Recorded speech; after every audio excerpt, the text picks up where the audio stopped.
Hmm. Bienvenue dans le regroupement de l'âme et des mondes invisibles, quatrième édition. Aujourd'hui, j'ai la joie immense d'accueillir Mathilda et David d'Aeolia. Bonjour Mathilda et David. Bonjour Narissa, on est très très heureux d'être là. Bonjour à tous et à toutes, merci. Merci encore de cette invitation à ce magnifique sommet, le sommet de l'âme. Donc c'est une très grande joie de pouvoir contribuer à notre petite mesure à ce magnifique événement. Merci à toutes celles et ceux qui s'engagent dans ce sommet à participer. Et on est très très heureux de contribuer à cela. On fait notre part de colibri avec vraiment l'intention que ça puisse aider le plus grand nombre de gens, qui puissent vraiment retirer la quintessence de ce que la voix, le son et le chant vibratoire peuvent leur apporter. Et toi aussi, ton engagement aussi qui est juste magnifique, parce que comme tu le disais, ça fait déjà 4 ans, et on sait combien derrière, il faut beaucoup d'engagement, de travail, de développement. Donc de ténacité, de présence. Donc vraiment, on avait envie de souligner ça et de dire à quel point on est honoré de participer pour la deuxième fois à ce sommet. Merci infiniment pour votre belle présence. Et justement, pour les personnes qui ne vous connaissent pas, mais bien ce que vous pourriez voilà, vous présenter, nous dire quel a été votre parcours à chacun, votre rencontre, et ce que vous faites aujourd'hui. Super. Avec joie. Avec joie. Tu veux commencer? Je te laisse commencer. Allez. Alors, je suis Mathilda Eolia. Mon parcours, c'est vraiment au départ un parcours de musique avec, à l'âge de 5 ans, le piano et le solfège au conservatoire. J'ai très vite passé mes prix et mes médailles d'or en piano, en chant, en opéra et d'autres matières musicales. Et puis, par la suite, j'ai fait un bac+5 en musicologie. Je suis devenue professeure de chant avec un diplôme d'État et chanteuse lyrique à l'opéra. Et quand je chantais à l'opéra ou dans mes récitals, les personnes venaient me voir à la fin pour me dire que ma voix les avait non seulement touchées profondément et émotionnellement, comme on dit, les poils qui dressent, mais aussi les avait vraiment soignés et qu'ils revenaient me voir après pour me dire que cette guérison était durable.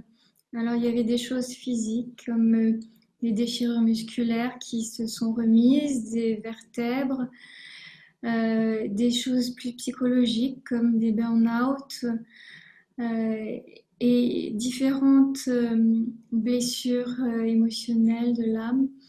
Et du coup, je me suis dit, bah voilà, si j'ai un don, c'est qu'il y a une mission qui va avec et que ma mission, elle est autre que de simplement chanter pour la beauté à l'opéra. Donc, je me suis formée à la musicothérapie. Et donc, j'alternais les cours de chant et la musicothérapie. Et pour moi, c'était trop instrumental, la musicothérapie à cette époque-là, et c'était pas assez spirituel. Et comme le chant, c'est vraiment la voix de l'âme et du cœur, j'ai décidé de créer une méthode qui regroupe, une méthode de musicothérapie qui soit basée sur la voix, et qui regroupe vraiment le chant, euh, le canal de l'âme, vraiment la connexion, le channeling, et, euh, et puis la musicothérapie. Et donc ces trois aspects sont venus à jour dans ce que j'ai appelé il y a 20 ans le chant vibratoire à Eolia, expression qui n'existait pas du tout, qui s'est par la suite répandue. Et puis, Et puis les personnes sont venues me voir en me disant que les soins leur faisaient vraiment du bien, qu'elles avaient vraiment envie, elles à leur tour, de pouvoir aider d'autres personnes avec cette méthode assez, assez efficace, magique, miraculeuse, et de les former. Et du coup, j'ai mûri une formation de professionnel il y a de cela 15 ans maintenant. La méthode a été brevetée en 2002 et ça fait maintenant donc 15 ans que j'ai la joie d'avoir créé l'école de formation professionnelle au chant vibratoire à Eolia, qui est encore aujourd'hui francophone, mais qui est devenue plus internationale avec l'arrivée de David et, et qui est devenue plus online également, puisque c'était avant beaucoup plus de présentiel. Et ce en quoi la joie a vraiment nourri ma vie, c'est que cette voie, c'était un défi de vie, un défi d'incarnation, un défi de guérison pour moi dans mon chemin. Et grâce à cette méthode, j'ai pu guérir nombre de blessures, des blessures de l'âme, mais aussi physiques. Et notamment, j'avais développé, suite à des chocs psychologiques et des traumatismes de l'enfance, des maladies auto-immunes. Et j'ai réussi à en soigner déjà 3. Et donc, j'ai vraiment un beau chemin de guérison dont je peux témoigner parce que voilà, j'ai eu une période de ma vie en fauteuil roulant. J'ai eu également un burn-out et aujourd'hui, je suis en bonne santé, rayonnante, lumineuse et c'est vraiment grâce au chant vibratoire à Eolia que je peux vivre ça, le transmettre et témoigner aux personnes que c'est possible. C'est possible de guérir en profondeur dans tous les aspects de notre vie et de vivre cette joie du chant au quotidien et de la transmettre à d'autres et d'aider les autres à se guérir grâce à ça. Donc c'est vraiment une mission profonde qu'on partage aujourd'hui avec David et qu'on a la joie de transmettre au monde. Voilà. Merci. C'est très Waouh. touchant. T'as oublié de dire que tu t'es délestée de 50 kilos. Ah oui, Quand même. quand même. C'est aussi une métamorphose. J'ai fait aussi une transformation physique où j'ai perdu 50 kilos. Je me suis allégée vraiment et ça fait partie de ma guérison. Et c'est aussi ça qu'on accompagne, mais c'est vrai qu'on peut accompagner beaucoup de blessures, notamment les blessures d'expression, de non-expression, d'intrusion, de maltraitance, d'abus, différentes choses qui sont liées à la voix et qu'on a traversées et qui font des belles guérisons, oui. Voilà. Super. Merci. Et toi, David, ton parcours Mon parcours, il est aussi un peu atypique, comme beaucoup de, je pense, d'hypersensibles, de personnes un peu connectées, etc. Il y a plusieurs phases qu'on peut expérimenter. Personnellement, je dirais qu'il y a eu 3 phases. Il y a bien sûr la phase de l'enfance avec pas mal de chocs émotionnels, de traumas, etc. Mais ça, je ne voudrais pas trop insister là-dessus aujourd'hui. Mais je dirais qu'il y a eu d'abord une phase spirituelle très intense, puisqu'à l'âge de 21 ans, eh bien, je fais une expérience spirituelle qui fait que je change complètement de voie. C'est-à-dire, au lieu de partir aux États-Unis, où j'avais une carrière toute tracée dans l'hôtellerie et la restauration, puisque mes parents étaient restaurateurs dans une station de ski, eh bien, je fais l'expérience du Christ dans ma vie. Et du coup, pendant 8 ans, je vais faire un temps de séminaire et même vivre pendant 3 ans dans un monastère en face de Cannes, donc sur les îles de Lérins. Donc du coup, pendant toute cette période-là, j'ai vraiment été imprégné par cette dimension spirituelle. et puis par cette notion de célébrer, puisque qu'est-ce que fait un moine en fin de compte? Il ne fait que de célébrer le divin, la source, ou Dieu en fonction de son cadre de référence. Et l'autre aspect aussi que je voulais souligner, c'est cet aspect, c'est que j'ai eu cette expérience spirituelle dans ce qu'on appelle le milieu charismatique. Donc, plutôt une foi intuitive, on fait l'expérience des dons charismatiques, enfin des charismes, tout simplement. Et donc quelque chose déjà un petit peu subtil et en même temps assez extraordinaire, puisque tu vois la manifestation du divin dans ton quotidien. C'est ça qui m'a beaucoup aussi nourri, et puis surtout de la joie, voilà, vraiment la joie.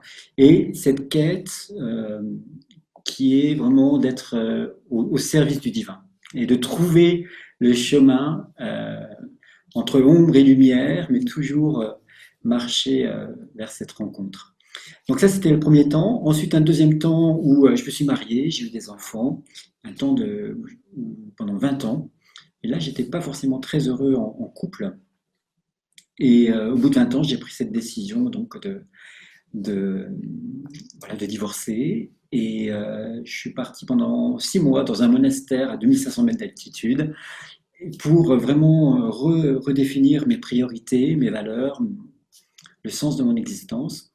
Et j'avais organisé un événement à cette époque-là qui s'appelait Cœur de leader, et qui est plutôt dans cette notion de devenir son propre leader. C'est-à-dire le leader, c'est celui qui franchit un seuil. Tu vois, c'est la racine du mot sanskrit leader, c'est cette notion-là de lead, franchir un seuil. Leader de sa vie. Voilà, et donc devenir leader de sa vie ou de l'entreprise, etc. Et je l'ai manifesté par aussi des rituels de passage, comme la marche sur le feu et comme d'autres choses. Et un beau jour, on m'a convoqué sur une île, mais là, cette fois-ci, c'était pas sur les Reins, c'est aux îles Gambier, et pour animer justement un atelier. Et il y a eu cette rencontre magique avec Mathilda. Et ce qui est étonnant, je ne savais pas qui elle était. Simplement, on a eu comment te dire, tu sais, ce style de rencontre qui bouleverse complètement ta vie. Et tu crois que ça n'existe que dans les romans, à l'eau de rose, etc. Mais non, voilà. C'était un coucher de soleil sur une île. Et puis voilà cette rencontre magique. Et puis une des premières questions de Mathilda me dit, mais c'est quoi pour toi le sens de la vie? Et je lui réponds en toute simplicité, pour moi, le sens de la vie, c'est être chantre de l'univers. En sachant que quand je disais ça, à l'époque, je chantais comme une casserole. Mon père chante faux, ma mère chante faux, et voilà, donc du coup, mais avec toutes les blessures aussi, tu vois, qui étaient liées avec, mais en même temps, j'avais ce désir brûlant intérieur, et ce feu ardent, voilà, vraiment de célébrer la vie, célébrer le vivant, célébrer la source et le divin. Et ça, c'était avant que je lui parle de moi, c'est-à-dire Voilà. qu'il ne savait rien de ce que je faisais. Voilà. Donc c'était vraiment impressionnant comme l'inspiration, la connexion d'âme à âme était là. Pour moi, c'était vraiment une reconnexion d'âme, une rencontre d'âme sœur, de flammes jumelles. Et c'est ce qu'on vit aujourd'hui, cette relation sacrée. Et du coup, ça a été pour nous tellement fort que très vite, on s'est dit, il faut qu'on œuvre ensemble, en fait. C'est même pas du travail, c'est vraiment d'être au service d'une mission qui nous dépasse. Et puis voilà, tout simplement, avec le champ vibratoire, avec l'école qui se développe, avec cette possibilité de découvrir comment sa propre voix, au-delà de l'aspect esthétique, peut être un chemin d'auto-guérison. C'est ça, d'activer cette force d'auto-guérison et qui s'appuie sur toutes les traditions millénaires. Donc voilà. Aujourd'hui, tu chantes juste. Et je chante un peu plus juste et avec joie, et je donne des soins individuels, collectifs, et ça c'est waouh. Tu te dis, mais tu vois, je refais un saut 10 ans en arrière, je me dis, mais impossible de chanter devant des milliers de personnes, pour donner un soin en plus. Tu vois, et puis aujourd'hui, tu as vraiment cette puissance de lumière qui est là, qui rayonne, qu'il était beaucoup moins, et que le chant vibratoire a apporté. Ouais. Il y a vraiment eu cette transformation intérieure qui s'est faite en même temps avec la relation. C'est très inspirant. Voilà. Et justement, on va vous entendre puisque vous allez participer donc en conférence Oui. pendant le sommet. Donc, Mm. est-ce que vous pourriez nous dire justement qu'est-ce que vous allez nous transmettre, apporter comme clé, voilà, à travers ce chant vibratoire. Alors déjà, on va chanter. Alors, peut-être juste avant, pour nous, ce qui est vraiment quelque chose d'important, c'est de faire l'expérience. C'est par l'expérience, parce qu'on peut avoir beaucoup de théories, on peut avoir plein de choses, et nous, ce qu'on aime, c'est de vivre et de faire vivre les choses, et donc on va vous faire expérimenter. C'est ça, on est vraiment des enseignants de la pratique. Voilà. Même si on aime la théorie, on est vraiment dans la pratique. Donc, expérimenter un temps de soins, de chant vibratoire à Eolia, et la différence entre le soin et les mantras qu'on chantera également, la différence entre le chant vibratoire et un chant intuitif, sur quelle tradition ça s'appuie, le lien avec la quantique, les neurosciences, le lien avec l'expansion de conscience et la canalisation, comment ça marche. Et puis découvrir qu'en fait, que le point commun de tout l'univers, c'est la vibration. Voilà. Et que tout est vibration. Et comme disait Tesla, hein, si tu veux comprendre les mystères de l'univers, il faut le comprendre en termes d'énergie, de fréquence et de vibration. Et que quand la vibration est matérialisée par la voix, il y a quelque chose d'encore plus puissant, qui va encore plus loin. Et c'est vraiment intéressant d'en faire l'expérience, parce qu'on peut le dire, on peut l'imaginer, mais ça n'est rien comparé à l'expérience vraiment qu'on fait dans notre chair, dans notre ressenti. Préparez vos écouteurs parce que vraiment, cette expérience, elle peut être transformante et puissante même en quelques minutes. Et surtout même pour ceux qui ont peut-être se disent mais la vibration, ok, ça peut paraître mystérieux, ou simple, ou encore inconnu. Et bien justement, on vous invite vraiment à nous rejoindre avec Narissa, et bien, pour cet atelier où vous allez découvrir vraiment et expérimenter, non seulement avec tout l'apport qu'on peut avoir de la compréhension de la vibration, mais aussi expérimenter au plus profond de nous-mêmes ce que la vibration peut, par la voix, peut déclencher et libérer. Et sentir ce que cette préparation, ce cadre de conscience, ces protocoles apportent de différent de ce que vous avez pu connaître avec la voix. Et comment également tu peux libérer ta voix, toi aussi, si tu as envie de chanter juste avec une belle voix et de t'exprimer librement en étant vraiment qui tu es, au-delà de toutes les difficultés d'expression. Libérer sa voix, c'est quelque chose aussi de très puissant, de très libérateur. Donc il y a à la fois l'actif, c'est je chante, je suis dans l'action, je suis co-créatrice de ma vie, et en même temps il y a la réception, c'est-à-dire juste je reçois, je ressens et ça agit sur moi. Donc il y a vraiment ces deux aspects-là de la méthode qui se complètent et qui amènent des libérations et des guérisons complémentaires. C'est intéressant de le ressentir. Et tout cela, en fait, compte notre unique objectif, notre unique mission, en fait. Parce qu'on peut dire qu'aujourd'hui, on est vraiment un couple en mission. C'est d'ouvrir la voie. Donc, il y a ce côté peut-être un peu précurseur dans certaines pratiques, mais aussi ce côté peut-être aussi leader, parce que c'est dans ce que Mathilda a offert depuis 20 ans, il y a vraiment ce côté précurseur avec une excellence qui est là.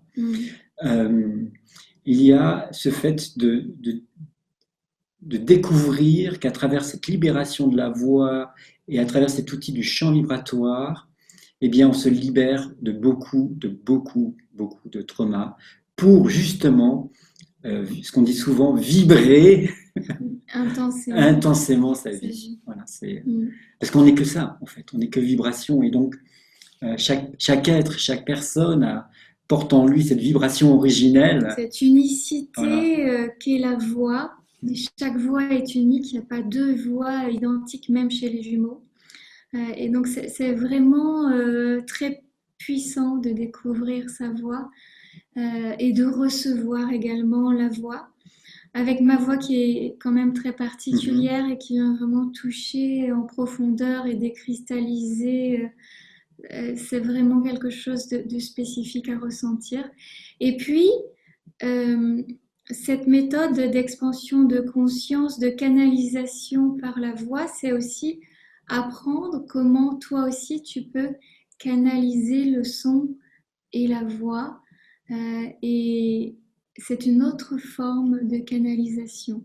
Donc c'est également intéressant parce que il y a aussi des personnes qui sont appelées à retrouver ces pouvoirs, parce que c'est vraiment le pouvoir de la voix qui guérit, retrouver ta voix qui guérit, et peut-être que ton âme, ton cœur aura l'appel de toi aussi ouvrir cette voie qui guérit et accompagner d'autres personnes parce que c'est vraiment quelque chose qui peut sauver le monde de l'intérieur et guérir le monde une âme à la fois, une personne à la fois. C'est vraiment ça notre mission. Et en même temps, avec les soins collectifs, on peut aussi guérir le monde plusieurs personnes à la fois. Et cet impact, il est important parce qu'aujourd'hui, on est dans l'éveil des consciences, mais parfois, ça va pas assez vite. Et c'est vraiment une méthode qui nous permet d'aller plus vite. Donc, c'est vraiment ça aussi le message que j'ai envie de transmettre. C'est découvre que peut-être cette méthode peut t'apporter et peut-être une réponse à ta mission de comment tu vas déployer ta lumière et tes pouvoirs et rayonner ça sur le monde pour accompagner plus efficacement et faire ta part à la fois efficacement mais aussi avec beaucoup de joie et beaucoup de centrage et de présence parce que ça nous soigne en même temps qu'on chante pour les autres, ça nous apporte tellement au quotidien que c'est aussi ça le cadeau, c'est une circulation du donner-recevoir par la voix et la joie et la guérison intérieure que ça nous apporte. Donc c'est vraiment, oui, important de le faire connaître pour nous. Wow. On a vraiment hâte de vous retrouver, donc n'hésitez pas à vous inscrire pour vraiment faire cette expérience, découvrir cette magnifique, ce magnifique cadeau que vous offrent Mathilda et David. Et vraiment, inscrivez-vous et venez nombreux. Merci infiniment, Mathilda et David. Merci. Avec joie, merci. Dans la joie de vous retrouver. Larissa, Cédric, tout bientôt. toute l'équipe. Et on te retrouve tout bientôt. Merci. Merci. Merci.